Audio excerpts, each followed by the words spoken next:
Welcome back to Dry Hollow Homestead. It's Danielle, and I'm just going to bring you in the kitchen with me for a few little things that I was doing this week. This kind of video is so easy for me to make because I'm constantly doing things around this homestead that I'd like to share with you.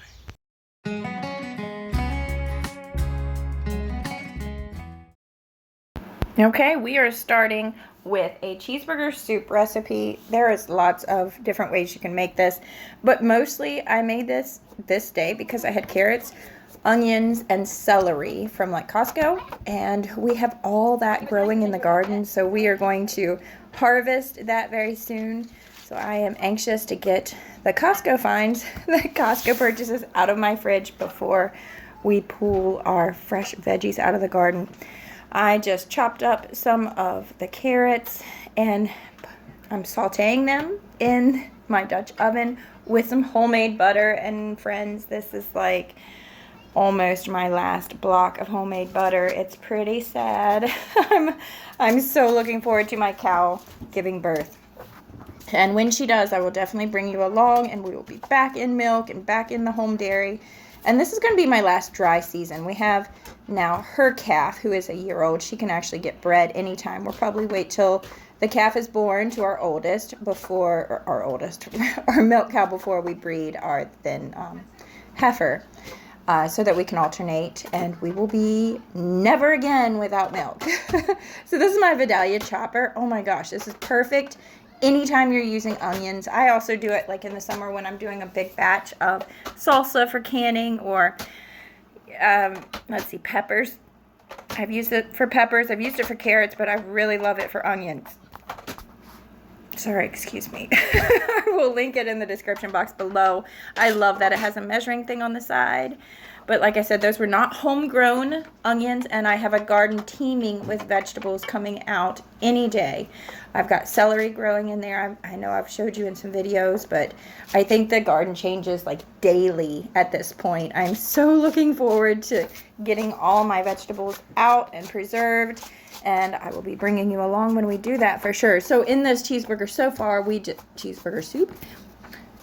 So far we have our carrots and onions and celery with our homemade butter in there. And we're just going to saute that down. You're supposed to put potatoes in here too. I usually do. But I was out of potatoes and I'm not ready to pull potatoes out of the garden. But never throw your scraps away. So I put them in a Ziploc bag, a gallon bag. I keep all my scraps and I put them in the freezer, and then that's what I use to make bone broth. So the day before I made this, I went ahead and put the burger in that Dutch oven too. I think 2 pounds, 3 pounds. It's really hard to tell. So you should know, we are a family of 7, and I'm expecting. So this will make us a family of 8 after the baby comes. Obviously, the baby's just going to be having some milk for the first couple months, but they will also make me eat more. So that's parsley from the garden. Yay! Chopping that up to put it in. And there was garlic. Sorry. There's so many things to tell you. So I chopped up some parsley from the garden. Hallelujah. Something fresh. And I put garlic in the pot too. So what was I saying before that? So yeah, I made bone broth the day before. I made this cheeseburger soup, and I use the bones. I always throw my bones left over from chicken, or that's a block of cream cheese, cream cheese from Walmart, in a bag, or like when we have steaks with bones in, I always keep the bones and put them in the freezer too, so that I can easily make bone broth. If you are ever interested in seeing me make bone broth, that was bone broth that I just put in there. Let me know, and I think I have videos on it, but I'm not really sure. So this is what it looks like after it has been together and melded, and ooh, look at that glamour shot, darling. Beautiful. So now I'm making some mint tea. That was delicious. Cheeseburger soup, and it's always a hit. Cheeseburger soup is always a hit with my family. So mint tea is a staple around our house. We have the kettle going on herbal tea. It's actually not boiling. Herbal tea is 203 degrees. That's what my kettle says. So I chop up my mint, and I have this strainer thing, this tea thing. It's actually for cold brew coffee, which I do sometimes too, but I don't drink more than 1 cup of coffee a day, being pregnant. So I use this for mint tea daily. We love this. I will link that in the description box. It's not very pricey, but it fits down into my half-gallon jars perfectly. I actually probably need a couple more of these because I also use it for like my pregnancy tea and for cold brew and for mint tea. So it's we have one going like all the time. And I couldn't open this honey jar. I was a little frustrated. I am angry because I am not weakling and I will get it. So I'm not sure how much honey. I use just one big dollop, as much as I can stick on to my my whatever spoon. And that is homegrown honey from our bees. We got quite a bit of honey this year and I am thankful for it. So this is sweetened with honey and mint from our garden, and I just filled it up the rest of the way with ice to cool it off quickly because we were going to have it that day. And that handle is really, really handy also. So here are our girls. This is actually our calf. This is Sadie. Sadie is a year old now, and she's ready to be bred soon. And then over there is Mama. That's my Mikiela. She is about to give birth in August. So it's like July now. So soon enough. So if my goats, I actually have 2 pregnant La Mancha goats. If my goats give birth before, which they will, I might be doing a little bit of goat dairy here on this farm because I am so desperate to be back in milk. So this morning I'm actually doing something for the first time, brand new to it. I'm trying to make sourdough. I'm not trying. I succeeded in making sourdough pastry dough and making it into a braid. So one of my New Year's things, like I like to challenge myself to learn different things. One of the things I wanted to do was sourdough croissants. And I have yet to do that. But the first step in croissants is learning to make the pastry dough. So I want it to be sourdough. I did the recipe from Farmhouse on Boone for the pastry dough, which you see right there. In the beginning, I was making the filling. It was like cream cheese, lemon juice, powdered sugar, vanilla. Yeah, just basic cream cheese filling. And we have that strawberry jam in the background. That's what we made together in another video. So I officially made good sourdough pastry dough. My problem was I don't know, the butter ran out everywhere. So I wasn't very studious, I guess, in forming my, keeping it, I don't know. So I still have to practice a little bit, but good gosh, the amount of butter that everything takes and how expensive store-bought butter is right now, it's crazy. And cream cheese and sour cream, everything. I keep running to the store to buy these things that I'm used to having in my fridge anytime I want. I am so missing our home dairy. So yeah, I made this into a braid. So I didn't really follow Farmhouse on Boone's directions on how to make this part, but I did her pastry dough. And I will try croissants, but I'm going to wait till I'm back in some, homemade real butter because that store-bought butter is crappy white and it's expensive. And the cream cheese, all of it. It's so expensive. I'm so glad to be back in milk soon, and I will probably even don't even try me. I am definitely going to be doing this goat milk because my goat's going to give birth before my cow does. Probably a good month before my cow gives birth, we're going to have my goat. So I have 2 pregnant goats. They're both La Manchas. It's a mother and daughter. Poppy is the daughter and Petunia is the mother. So Petunia gave birth to Poppy and 2 other girls last year, right before I got my milk cow. And I had intentions of, I bought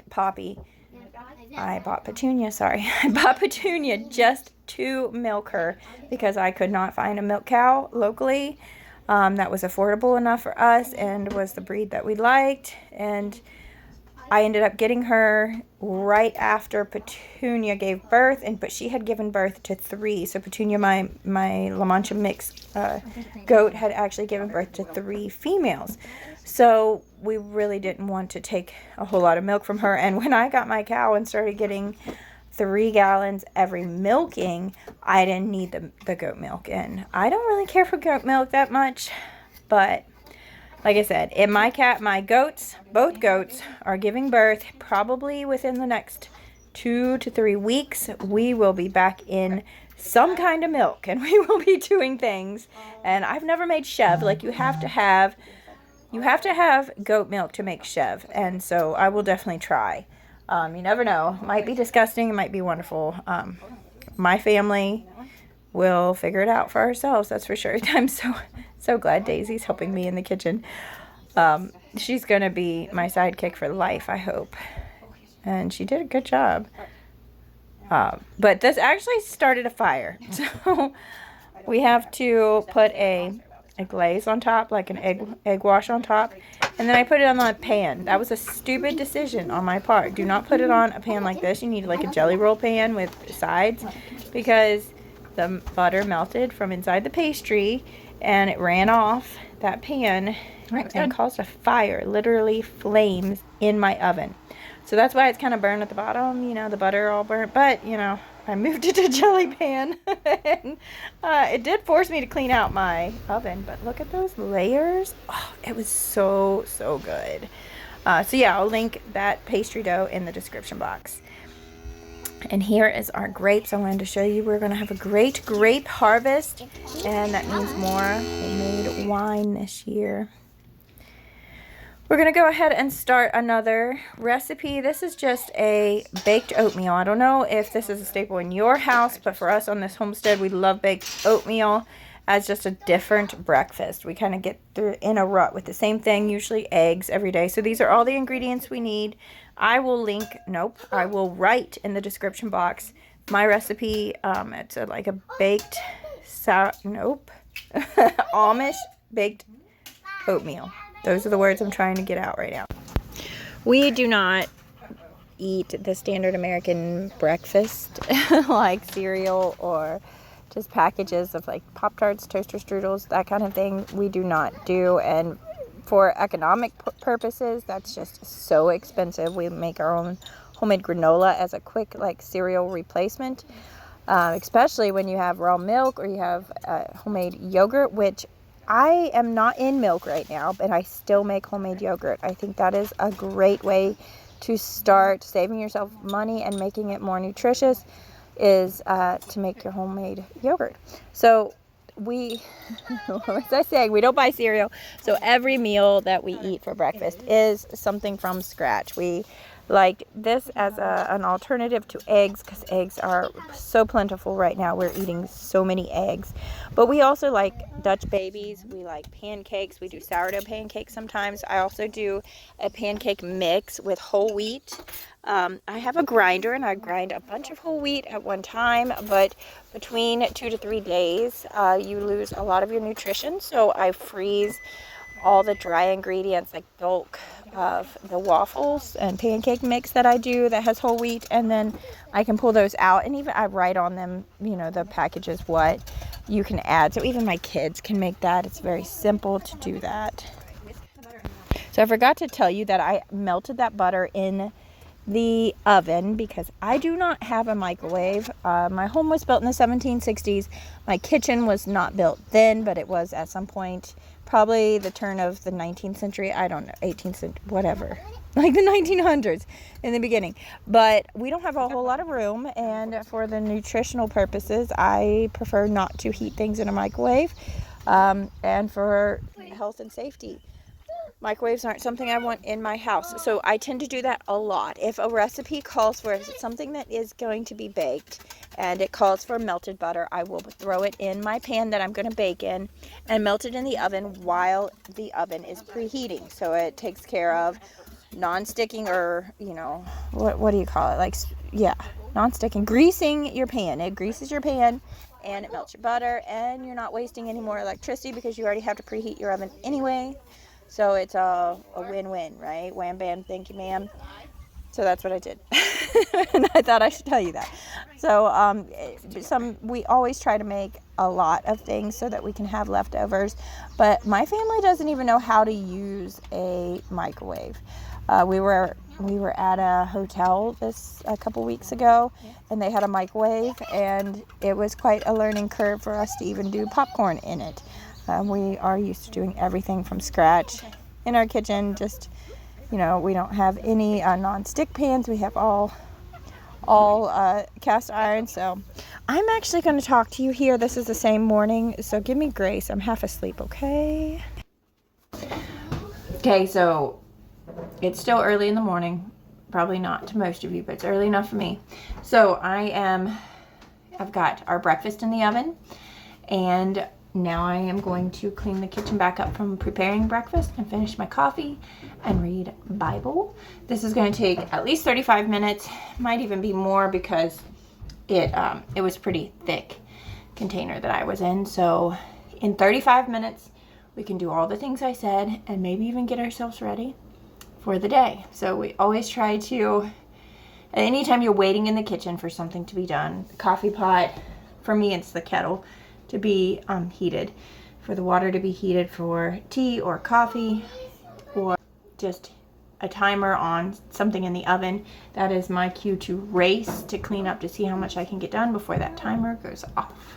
Okay, just jumped out of the shower, got ready, timer went off, perfect timing, kitchen is clean, we are ready for breakfast. I'll show you what this looks like. Kind of ran over the side, so I'll show you when we dish it up.